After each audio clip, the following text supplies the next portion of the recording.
नन्हे मुन्ने से नन्हे चोर हैं, 15-16 साल की उम्र है इनकी, लेकिन इनका भी क्रिमिनल बैकग्राउंड है। वारदात करके जंग जाने रोटी खाने जाता था, वहाँ पर मेरे मशूक रहती थी साइड में। कहते हैं जिसको इश्क खलल है दिमाग का, मगर जवानी में हर आदमी को इससे एक आध दफ़ा वास्ता ज़रूर पड़ता है। यहाँ इस बात की भी खैर नहीं कि इश्क किसको होता है और किसके साथ होता है, इसलिए कि इश्क किसी को भी किसी के साथ भी हो सकता है। बाज़ दफ़ा जराइम पेशा अफराद भी इश्क के चुंगल में फंस जाते हैं और इसके लिए चोरी और डाके की वारदातें भी करने लगते हैं। उन्हें इस बात से कोई गर्ज नहीं होती कि वो जिसके साथ इश्क कर रहे हैं वो इस अमल को अच्छा समझ रहा है या दूसरों की तरह उसे बुराई का नाम देता है। बढ़ते हुए स्ट्रीट क्राइम्स की वजह से बड़े शहरों के साथ छोटे इलाकों के रिहायशी भी परेशान हैं। जहां वारदातों में पुराने जराइम पेशा मुलव्विस हैं, वहां बेरोजगारी और गुर्बत के सताए नौजवानों ने भी लूट मार शुरू कर दी है। मगर लाहौर पुलिस के हत्थे डाकुओं का ऐसा दो रुकनी गिरोह चढ़ा जिसका सरगना इश्क की खातिर वारदातें करता था। उस वारदातों की तरह उसका इश्क भी अजीबोगरीब था। देखते हैं कि ये 14 साल का आशिक इश्क के लिए क्या करता था।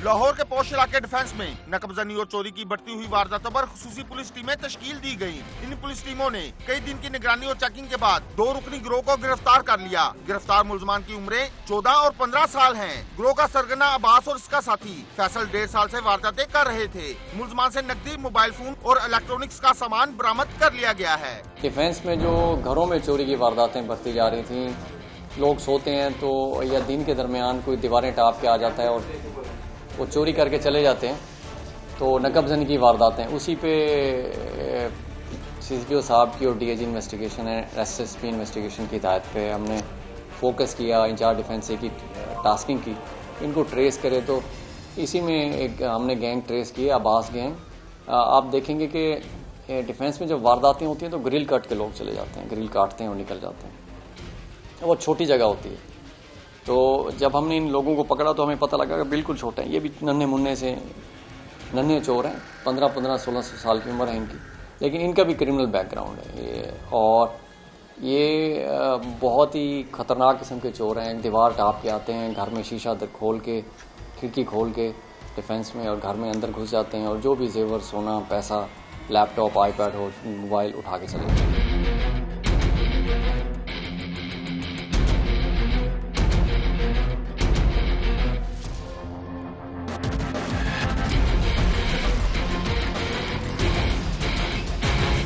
मुल्ज़म अब्बास का वालिद चंद साल कबल पुलिस मुकाबले में मारा गया था और अब्बास पहले भी चोरी की वारदातों में जेल जा चुका है। मुल्ज़म अब्बास जंग में एक लड़की से यकतरफा इश्क करता था। रोजाना रात को वारदात करता और सुबह पहली बस से जंग रवाना हो जाता और महबूबा के घर के सामने वाले होटल में लंच करके वापस आ जाता था। अब्बास ने नकबजनी की भी वारदातें की हैं डिफेंस A और B में, और इसने चोरी की वारदातें भी की। आपको ये आपके सामने आता है। अब्बास का ताल्लुक जंग से है और फैसल का ताल्लुक जो इसका दूसरा पार्टनर है ये मुल्तान से। ये अब्बास जो है ये बहुत ज़्यादा वारदातें करता है, यानी ये है तो आप कहते हैं भाई, मेरे मोअज़्ज़ज़ भाई ने कहा कि ये बिल्कुल ये वारदातें छोटी मोटी हैं।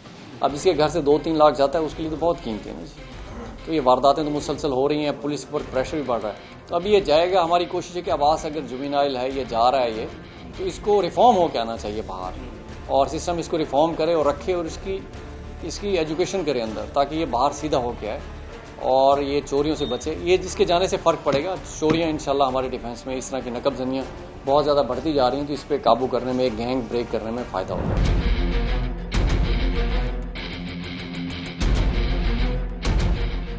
मुल्ज़म अब्बास का कहना है कि वो रकम के लिए वारदातें करता है और इस रकम से वो महबूबा के मोहल्ले में जाकर खाना खाता है और वो एक दफा भी उससे नहीं मिला। जबकि मुल्ज़म फैसल का कहना है कि उसे अब्बास ने अपने साथ मिला लिया था और वो भी रकम के लालच में वारदातें कर रहा था।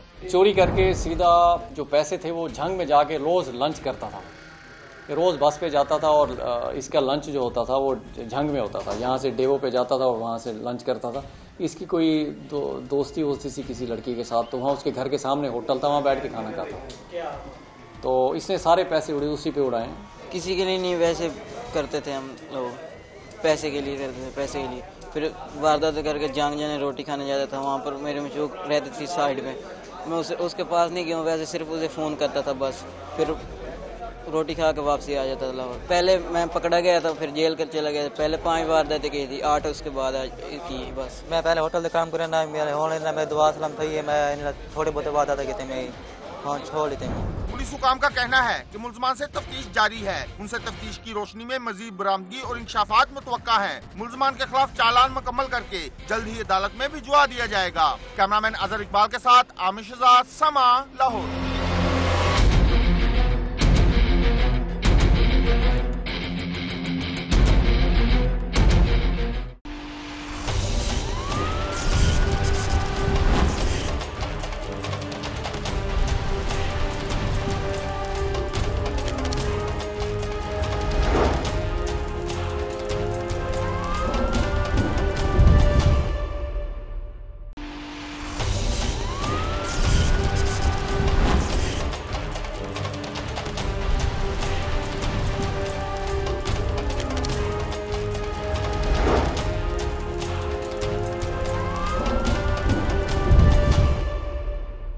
नदीम है कंप्लेनेंट कि उनका फेसबुक प्रोफाइल हैक किया गया। पासवर्ड मेरे पास मौजूद था, जब मैं अपने ससुर के पास काम करता था तो ये मेरे पास मौजूद था। जराइम की दुनिया में सिर्फ कानून से नावाकिफ अफराद ही कानून के खिलाफ नहीं चलते, बल्कि कानूनी इदारों से ताल्लुक़ रखने वाले भी उसकी धज्जियाँ उड़ा देते हैं। इस्लामाबाद के एक नौजवान ने साइबर क्राइम के जरिए अपने वकील के मशवरे पर जब अपने ससुर को अगवाकार बनाने की कोशिश की तो वो कैसे नाकाम हुआ, आइए देखते हैं।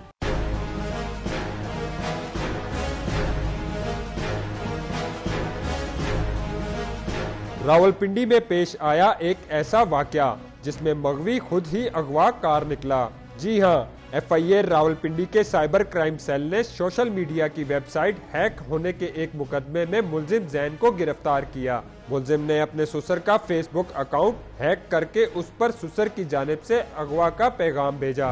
ये हमारे पास तकरीबन 1 महीना पहले एप्लीकेशन आई थी, कंप्लेंट आई थी।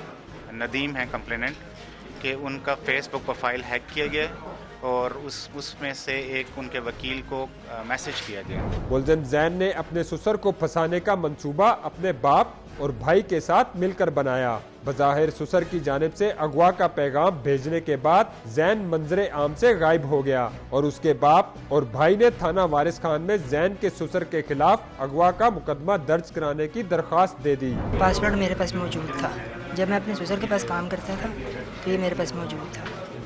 ठीक है, तो ये वकील साहब ने किया है कि ये इस तरह प्रोग्राम बनाते हैं क्योंकि मुझसे केस लूज हो रहा है। मेरा फैमिली कोर्ट में केस लगा हुआ था कंजुगल राइट्स का अपनी वाइफ के ऊपर, तो वो मैसेज किया गया है। तो फिर मैसेज करके मैंने प्रिंट अपने वालिद साहब को दिया है। ठीक है, ये करने के बाद वालिद साहब वकील के पास गए हैं। वकील ने फिर आगे से एप्लीकेशन लिख के थाना वारिस खान में दी है मेरे अगवा की। इधर जैन के ससुर ने अपना फेसबुक अकाउंट हैक होने और उसके गलत इस्तेमाल पर FIA साइबर क्राइम में कानूनी कार्रवाई के लिए दरख्वास्त दी। FIA हुक्काम ने कार्रवाई करते हुए मुलजिम जैन को उसके भाई जुहेब और वालिद रफ़ी समेत गिरफ्तार कर लिया। हमने उसका इन्वेस्टिगेशन शुरू की है और IP एड्रेस लोकेट किया है। IP एड्रेस आया है उनका जो सबका दामाद है उसके घर का। हमने उसके फादर और भाई को अरेस्ट किया है, उनको इंटरोगेट किया है तो पता चला है कि उन्होंने कहीं उसको छुपाया हुआ है। उन तीनों को हमने फिर बाद में अरेस्ट कर लिया। हमारी मुआशरती और इखलाकी अक़दार की गिरावट का अंदाजा इस बात से लगाया जा सकता है कि खुद साख्ता अगवा के मरकजी किरदार मुलजिम जैन के बाप और भाई के मुताबिक इस मंसूबे का मशवरा उन्हें उनके वकील ने दिया था। ये मैसेज आया तो वो लेके हम वकील साहब के पास गए थे, तो फिर उन्होंने ये सारा रोंग रचाया कि इसको वहाँ भेज दो तो आप केस जीत जाओगे, तो हम उनके ऊपर FIR वगैरह भी करवाएंगे। जो भी इमामी वकील साहब ने मशवरा दिया है उस पर मैं नादिम हूँ। बड़ी साफ़ सुथरी ज़िंदगी थी, 52 साल उम्र है और मेरी सफ़ेद दाढ़ी जो है ना उस पर दाग लगा है।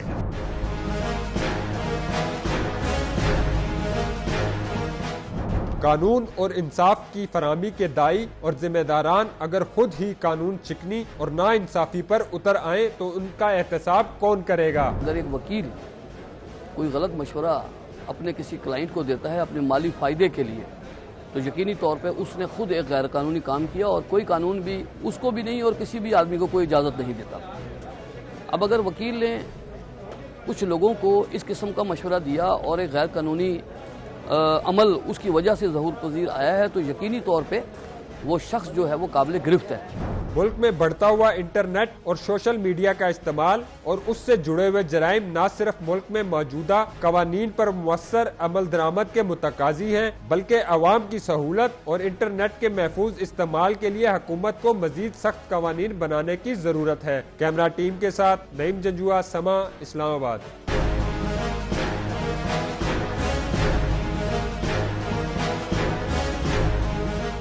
मियाँ बीवी के दरमियान होने वाले मामूली झगड़े अक्सर औकात संगीनी इख्तियार कर जाते हैं। ऐसे में अगर ख़ानदान के बड़े मुदाखलत ना करें तो हालात बद से बदतर हो जाते हैं। लाहौर में भी बीवी के रूठ कर मैके जाने पर नौजवान ने अपने साले को फायरिंग करके मौत के घाट उतार दिया। देखते हैं कि वर्षा कत्ल की इस वारदात के बारे में क्या कहते हैं।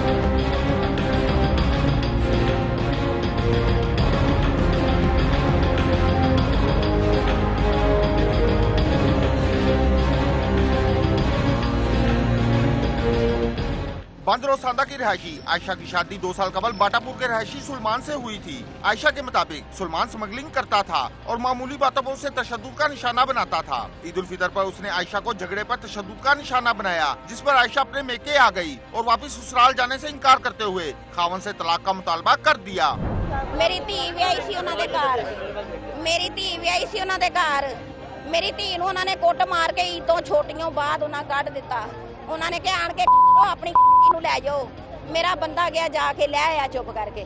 सानू लोगों ने आख्या कुड़ी नूं बड़ियां सट्टां वजियां ने ते पर्चा करा दिओ। मैं कहा साडा सबर है, असीं नहीं ये काम कराउणा, साडा सबर है।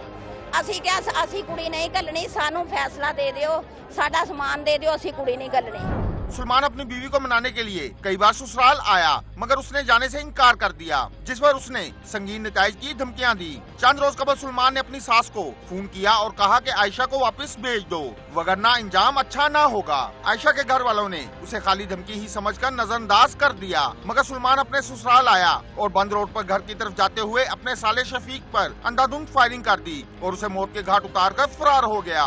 मेरे पुत्रा नूं ना राती उन्हें धमकी लाई, राती उन्हें फोन किया 11 बजे कि मैं तानू कल्ले कल्ले जी नूं मार देना है। मेरे पुत्र तिन्ने ही घर नहीं सने गए। असी अंदर वड़ के मेरे तिन्ने पुत्र घर आ गए। सवेरे जान लगा 9 बजे उठ के रोटी खाधी, पानी पीता, मेरे कोल बैठा। मैं क्या पुत्र कोई बंदा वेलियों वेले भी मार सकता है, तो तुसी अपना जरा बंदोबस्त करके रखियो जे। कहंदा मां मारना खाला जी दा वाड़ा है, एवें ही मार देगा। असी ओनू की किया, सानू मारेगा। और मेरा पुत्र दोवें जाने बैठे मोटरसाइकिल पे आ गया। मुझे इंसाफ चाहिए, मुझे अपने भाई की मौत के बदले मौत चाहिए, उस इंसान की जिसने मेरे भाई को मारा। मुझे मेरे शोहर का खून हुआ चाहिए, मुझे चाहिए उस स्मगलर का, उस डाकू का, उस खूनी का, मुझे खून चाहिए। मेरे भाई का इंसाफ चाहिए मुझे। उनके साथ मैंने भी मिला हुआ है।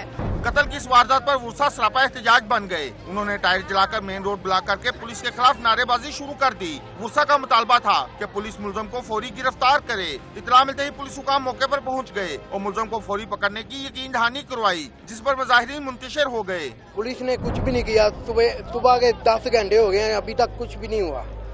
FIR दर्ज करवाई है पुलिस को। सुबह से नंबर ऑन है, जिसकी वजह से उन्होंने अभी तक सुबह का नंबर ऑन भी था, लेकिन उन्होंने अभी तक रजिस्ट्रेशन नहीं करवाई, ना वो उन्होंने धमकी भी दी है। इधर मारा है मेरे को, भाई को मेन पे मारा है, पेट्रोल पंप पे आके सबके सामने मारा है। पुलिस को भी पता है, पुलिस ने सुबह से कोई एक्शन नहीं लिया। हमें एक्शन चाहिए, मेरे भाई को इंसाफ चाहिए। मुझे खून के बदले खून चाहिए, मुझे इंसाफ चाहिए। मुझे अपने भाई के खून के बदले उसका खून चाहिए। वो जिधर भी है मुझे चाहिए, मुझे इंसाफ चाहिए। उस डाकू को पकड़ना मुझे, वो मेरा कुछ नहीं लगता। मेरे सामने मैं उसको मरना हुआ चाहती हूँ। पोस्टमार्टम के बाद लाश वर्षा के हवाले कर दी गई, जिसे मकामी कब्रिस्तान में सुपुर्द खाक कर दिया गया। दूसरी जानिब पुलिस ने 2 रोज बाद बाटापुर के इलाके में छापा मारकर सुलेमान को गिरफ्तार करके तफ्तीश शुरू कर दी है। मकतूल के वर्षा ने मुतालबा किया है कि मुलजम को जल्द अज जल्द कैफे करदार तक पहुँचाया जाए। कैमरामैन मोहम्मद अरशद के साथ आमिर शहजाद, समा, लाहौर।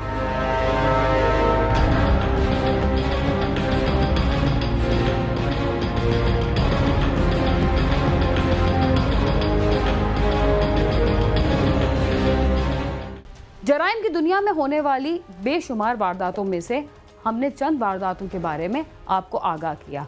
अगर आपकी नज़र में भी जुर्म की कोई ऐसी वारदात हो जिसे आप सबके सामने लाना चाहते हो तो इसके लिए आप हमसे रब्ता कर सकते हैं। हमारा पता है cs@sama.tv। इसके अलावा फेसबुक और ट्विटर पर भी हमसे रब्ता कर सकते हैं। बीना खान और क्राइम सीन की टीम को इजाज़त दीजिए और देखते रहिए समा।